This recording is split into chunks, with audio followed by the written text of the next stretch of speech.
As-tu déjà levé tes mains vers le ciel, invoqué Allah avec les larmes aux yeux, puis attendu longtemps sans voir de réponse? As-tu déjà demandé quelque chose à Allah encore et encore, jusqu'à te demander « Est-ce qu'Allah m'entend vraiment ?» Peut-être que tu traverses actuellement une épreuve.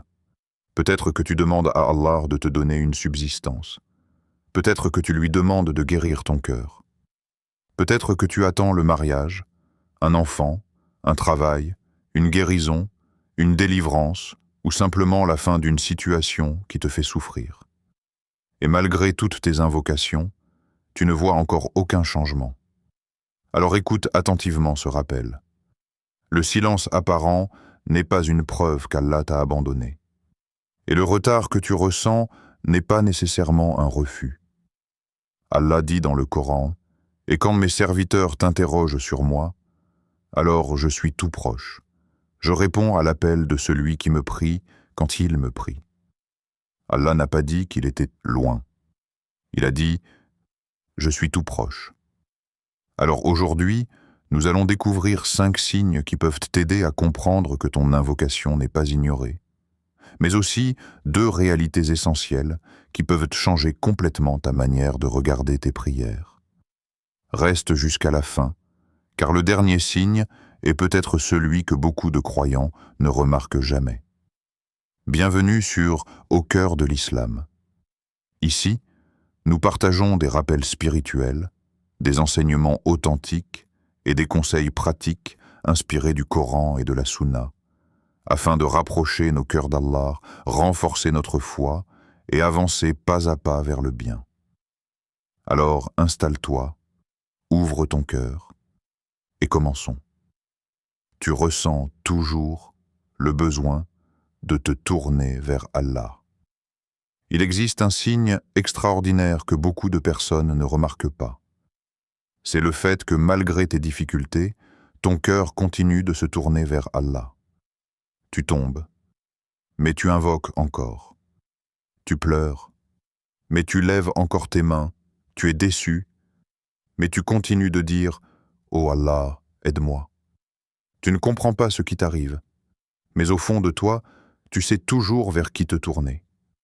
Et cela est précieux, parce que parfois, nous pensons que la réponse à notre invocation doit nécessairement être un événement visible. Nous demandons quelque chose à Allah et nous attendons immédiatement un changement dans notre vie. Mais parfois, avant même de changer ta situation extérieure, Allah commence par transformer ton cœur. Il te rapproche de lui. Il te fait ressentir le besoin de l'invoquer. Il te pousse à prier davantage. Il te donne envie d'ouvrir le Coran. Il te fait rechercher le pardon. Il te donne la force de revenir vers lui après une période d'éloignement. Et peut-être que tu ne t'en rends pas compte. Mais cette envie de revenir à Allah est déjà une immense faveur. Imagine quelqu'un qui traverse une difficulté et qui s'éloigne complètement de son Seigneur. Puis imagine une autre personne qui traverse exactement la même épreuve, mais qui se prosterne et dit « Ya Allah, je ne comprends pas, mais je sais que toi, tu sais ». Ces 2 personnes vivent la même épreuve, mais leurs cœurs ne vivent pas la même chose. Le croyant comprend progressivement que l'invocation n'est pas seulement un moyen d'obtenir ce qu'il désire. L'invocation est aussi un acte d'adoration.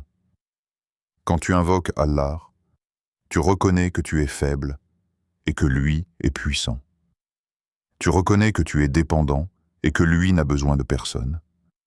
Tu reconnais que tu ne connais pas l'avenir, alors que lui connaît ce qui est caché et ce qui est apparent. Alors si, au milieu de ton épreuve, tu ressens encore le besoin de dire « Oh Allah, rapproche-moi de toi ». Ne méprise pas cette faveur. Peut-être que tu demandes à Allah de changer ta situation, alors qu'Allah est en train de changer ton cœur. Et parfois, le plus grand cadeau n'est pas d'obtenir immédiatement ce que tu demandes. C'est de devenir une personne meilleure pendant que tu attends. Tu commences à trouver de la paix malgré l'épreuve. Voici un autre signe profondément important. Parfois, la situation n'a pas encore changé. Mais toi, tu as changé. Le problème est c'est toujours là. La porte que tu attends est toujours fermée. La réponse que tu espères n'est toujours pas visible, mais quelque chose est différent. Ton cœur est devenu plus calme. Tu pleures encore, mais tu ne désespères plus comme avant. Tu as peur, mais tu continues d'avancer. Tu ne comprends pas le décret d'Allah, mais tu commences à lui faire confiance. Et cette tranquillité intérieure peut être une immense miséricorde. Allah dit, n'est-ce que point par l'évocation d'Allah que se tranquillisent les cœurs? Remarque quelque chose. Le verset ne dit pas que toutes les difficultés disparaissent immédiatement. Il nous enseigne que les cœurs trouvent leur tranquillité dans le rappel d'Allah. Cela signifie qu'un croyant peut traverser une tempête tout en ayant une forme de paix intérieure. Il peut être éprouvé sans être détruit. Il peut être triste sans perdre espoir. Il peut ne pas comprendre sans accuser Allah. Et c'est une transformation extraordinaire. Peut-être qu'avant, lorsque quelque chose n'allait pas comme tu le voulais, tu paniquais. Tu perdais le sommeil. Tu pensais que tout était terminé, mais aujourd'hui, tu dis « Allah sait ce que je ne sais pas ». Avant, tu voulais contrôler chaque détail. Aujourd'hui, tu apprends à faire confiance. Avant, tu disais « Pourquoi moi ?» Aujourd'hui, tu commences à dire « Qu'est-ce qu'Allah veut m'apprendre à travers cette épreuve ?» Regarde cette évolution. Elle est peut-être plus importante que tu ne le penses. Parce que parfois, Allah ne retire pas immédiatement l'épreuve. Il te donne d'abord la force de la traverser. Et lorsque ton cœur est attaché à Allah, tu découvres une richesse que l'argent ne peut pas acheter. La tranquillité du cœur. Alors, si tu as invoqué Allah et que, malgré une situation difficile, tu sens une paix nouvelle entrer progressivement dans ton cœur, ne considère pas cela comme insignifiant. Continue de demander. Continue de patienter. Continue de faire confiance. Car le croyant ne mesure pas seulement la réponse d'Allah à ce qu'il reçoit. Il la mesure aussi à la manière dont Allah le transforme pendant l'attente. Allah ouvre des portes que tu n'avais pas prévues. Il y a des moments où tu demandes à Allah une porte précise. Tu dis « Oh Allah, ouvre-moi cette porte ». Tu insistes, tu espères, tu imagines déjà le résultat. Puis soudain, la porte se ferme. Et tu es déçu. Tu te demandes « Pourquoi Allah ne m'a-t-il pas donné ce que je voulais ?» Mais quelques semaines, quelques mois ou quelques années plus tard, tu regardes en arrière et tu comprends. Cette porte n'était peut-être pas faite pour toi. Et pendant que tu pleurais parce qu'elle s'était fermée, Allah a préparé peut-être une autre porte, une porte que tu n'avais même pas imaginée. C'est ici qu'il faut comprendre une chose fondamentale. La réponse d'Allah n'est pas toujours identique à notre demande. Nous demandons parfois une chose précise, mais Allah connaît les conséquences que nous ignorons. Nous voyons aujourd'hui. Lui connaît demain. Nous voyons une porte. Lui connaît ce qui se trouve derrière. C'est pourquoi le croyant apprend à dire « Ô Allah, si ce que je demande est un bien pour moi dans ma religion, ma vie et ma destinée, facilite-le-moi. Et si ce n'est pas un bien, éloigne-le de moi et éloigne-moi de lui. » Regarde ta vie avec attention. Peut-être qu'une relation s'est terminée. Peut-être qu'un projet a échoué. Peut-être qu'un travail t'a échappé. Peut-être qu'une opportunité que tu désirais énormément a disparu. Sur le moment, tu pensais avoir perdu. Mais plus tard, tu as découvert que cette fermeture t'avait protégé. Parfois, Allah répond à ton invocation en retirant quelque chose de ta route. Tu pensais demander « Oh Allah, donne-moi cette chose ».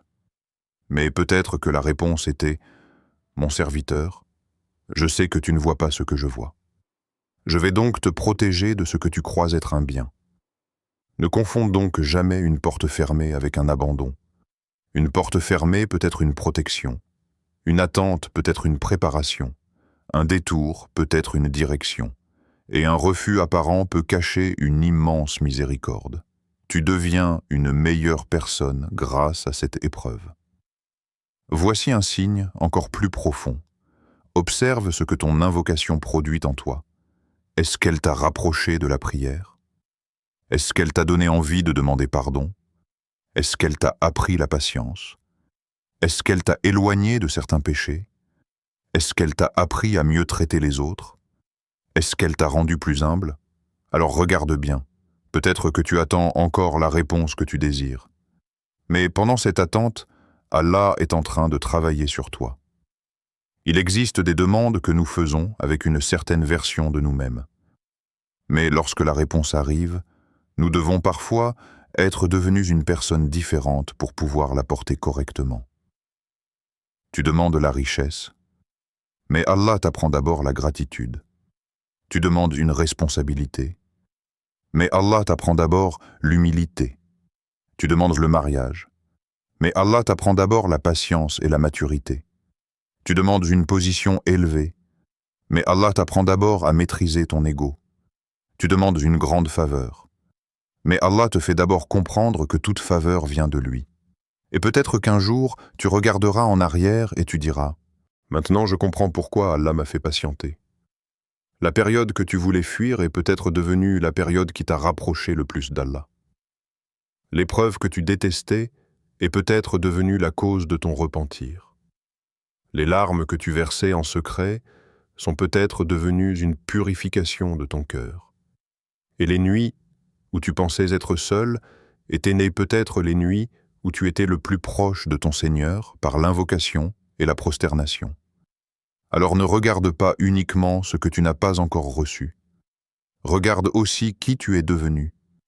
Si ton invocation t'a rapproché d'Allah, si elle t'a rendu plus humble, si elle t'a appris à patienter, si elle t'a donné envie de faire le bien, alors cette période n'est pas vide. Elle porte déjà des fruits. Tu continues d'invoquer sans perdre espoir. Le 5e signe est peut-être l'un des plus puissants. C'est lorsque tu continues d'invoquer Allah, même après avoir attendu longtemps. Tu n'as pas abandonné. Tu continues de dire « Ya Allah », encore, et encore, et encore. Tu ne sais pas quand la réponse viendra. Mais tu refuses de croire que ton Seigneur est incapable de t'aider. Voilà une attitude magnifique du croyant. Espérer en Allah tout en acceptant son décret. Il ne dit pas « Allah doit me donner exactement ce que je veux ». Il dit « Allah sait mieux que moi ce dont j'ai besoin ». La patience ne signifie pas que tu ne ressens plus de douleur. La patience signifie que malgré ta douleur, tu continues à te tourner vers Allah. Tu peux pleurer, tu peux être fatigué, tu peux avoir des moments de faiblesse. Mais tu reviens encore. Et cette persévérance dans l'invocation est quelque chose que le croyant doit préserver. Le prophète, que la paix et le salut d'Allah soient sur lui, nous a enseigné l'importance de ne pas se précipiter dans l'invocation. L'être humain peut parfois dire « J'ai invoqué Allah, mais je n'ai pas été exaucé ». Alors il abandonne. Mais ne sois pas de ceux qui abandonnent trop tôt. Peut-être que tu es plus proche de la réponse que tu ne le penses. Peut-être que ton invocation sera exaucée d'une manière différente. Peut-être qu'un mal sera éloigné de toi. Peut-être qu'une récompense immense t'attend auprès d'Allah. Nous ne connaissons pas toujours la forme exacte de la réponse. Mais nous savons une chose. Allah n'ignore pas l'invocation sincère de son serviteur. Alors continue. Invoque Allah dans la facilité. Invoque-le dans la difficulté. Invoque-le lorsque tu es heureux. Invoque-le lorsque tu pleures. Et surtout, ne fais jamais de ton invocation un simple dernier recours. Fais de l'invocation une relation permanente avec ton Seigneur. Le plus grand signe. Ton cœur apprend à faire confiance à Allah. Et maintenant, voici peut-être le point le plus profond de ce rappel. Parfois, la plus grande réponse à ton invocation n'est pas que tu obtiennes ce que tu demandes. C'est que ton cœur arrive à dire « Oh Allah, je te fais confiance, même si je ne comprends pas ». Cette phrase est immense, parce qu'elle signifie que ta relation avec Allah dépasse tes demandes. Tu ne l'adores pas uniquement pour obtenir. Tu l'adores parce qu'il est ton Seigneur. Tu ne lui fais pas confiance uniquement lorsque tout se passe comme prévu. Tu lui fais confiance, même lorsque la route devient obscure. Tu dis, « Oh Allah, je voulais cette chose. Mais si tu ne me l'as pas donnée, je sais que tu connais une sagesse que j'ignore. » Voilà le cœur qui grandit. Voilà le cœur qui apprend le tawakkul. Le véritable abandon confiant à Allah ne signifie pas rester passif. Tu fais les causes. Tu travailles. Tu cherches. Tu demandes conseil. Tu prends les moyens permis. Puis tu confies le résultat à Allah. Et lorsque le résultat est différent de ce que tu espérais, tu ne détruis pas ta relation avec ton Seigneur. Tu continues à avancer. Parce que tu sais que ton Seigneur ne te veut pas de mal. Allah dit, « Il se peut que vous ayez de l'aversion pour une chose alors qu'elle vous est un bien. Et il se peut que vous aimiez une chose alors qu'elle vous est un mal. Allah sait, et vous ne savez pas. » Cette parole devrait changer notre manière de regarder nos prières. Tu demandes. Allah sait. Tu espères. Allah sait. Tu attends. Allah sait. Et lorsque tu ne comprends pas, Allah sait toujours. Alors peut-être que la réponse à ta prière n'est pas seulement dans ce qu'Allah va changer autour de toi. Peut-être qu'elle est aussi dans ce qu'il va changer à l'intérieur de toi. N'oublie jamais, Allah entend même ton invocation que personne ne connaît. Il existe des invocations que tu ne prononces devant personne, des douleurs que tu caches, des larmes que personne ne voit, des demandes que tu n'oses même pas expliquer. Tu peux être entouré de dizaines de personnes, et pourtant te sentir seul. Mais rappelle-toi ceci, tu n'es jamais invisible pour Allah. Allah connaît la larme qui tombe sur ton visage. Il connaît la pensée qui traverse ton cœur. Il connaît la douleur que tu n'arrives pas à expliquer. Il connaît ton invocation avant même que ta langue ne la prononce. Alors, lorsque tu es seul dans ta chambre, lorsque tu te réveilles au milieu de la nuit, lorsque tu te prosternes et que ton cœur déborde, parle à Allah. Invoque-le avec sincérité. Dis-lui ce que tu ressens. Demande-lui ce dont tu as besoin. Demande-lui de te guider. Demande-lui de te pardonner. Demande-lui de purifier ton cœur. Demande-lui de te donner ce qui est bon pour toi. Et surtout, demande-lui de faire de toi un serviteur qu'il aime. Parce qu'au fond, il existe une demande qui dépasse toutes les autres. Ô Allah, ne me laisse jamais m'éloigner de toi. Tu peux perdre une chose et la retrouver. Tu peux perdre une opportunité et en recevoir une autre. Tu peux perdre une porte et découvrir un autre chemin. Mais si tu perds ton lien avec Allah, alors tu as perdu la chose la plus précieuse. C'est pourquoi, lorsque tu invoques Allah, ne demande pas seulement « Ô Allah, donne-moi ce que je veux ». Demande aussi « Ô Allah, donne-moi ce qui est meilleur pour moi ». Ô Allah, rapproche-moi de toi. Ô Allah, fais que je sois satisfait de ton décret. Ô Allah, ne fais pas de mes désirs une cause d'éloignement de toi. Et lorsque tu pries, souviens-toi, ton Seigneur t'entend, même lorsque personne d'autre ne t'entend. Invocation finale. Ô Allah, nous te louons et nous te remercions pour toutes tes faveurs, celles que nous connaissons et celles que nous ignorons. Ô Allah, toi qui connais nos cœurs mieux que nous-mêmes, connais nos besoins, nos peurs, nos espoirs et nos douleurs. Ô Allah, nous te demandons de ne jamais nous éloigner de toi. Lorsque nous sommes faibles, donne-nous la force. Lorsque nous sommes éprouvés, donne-nous la patience. Lorsque nous sommes perdus, guide-nous. Lorsque nous sommes dans le péché, ramène-nous vers ton pardon. Lorsque nous invoquons, accepte nos invocations selon ta sagesse et ta miséricorde. Ô Allah, si ce que nous demandons est un bien pour notre religion, notre vie et notre avenir, facilite-le nous et bénis-le pour nous. Et si ce que nous demandons est mauvais pour nous, éloigne-le de nous et éloigne-nous de lui. Ô Allah, remplace nos inquiétudes par la sérénité, nos difficultés par la facilité, nos tristesses par la joie, nos faiblesses par la force, et nos péchés par un repentir sincère. Ô Allah, accorde-nous une foi ferme, un cœur vivant, une langue qui t'invoque, des yeux qui pleurent par crainte et amour de toi, et une âme qui se soumet à ton décret avec confiance. Ô Allah, ne nous laisse pas mourir sans avoir obtenu ton pardon. Ne nous laisse pas mourir sans être satisfait de nous. Et rassemble-nous par ta miséricorde parmi tes serviteurs pieux au paradis. Ô Allah, accorde tes bénédictions et ton salut à notre prophète Mohammed, que la paix et le salut d'Allah soient sur lui, à sa famille et à ses compagnons. Amin.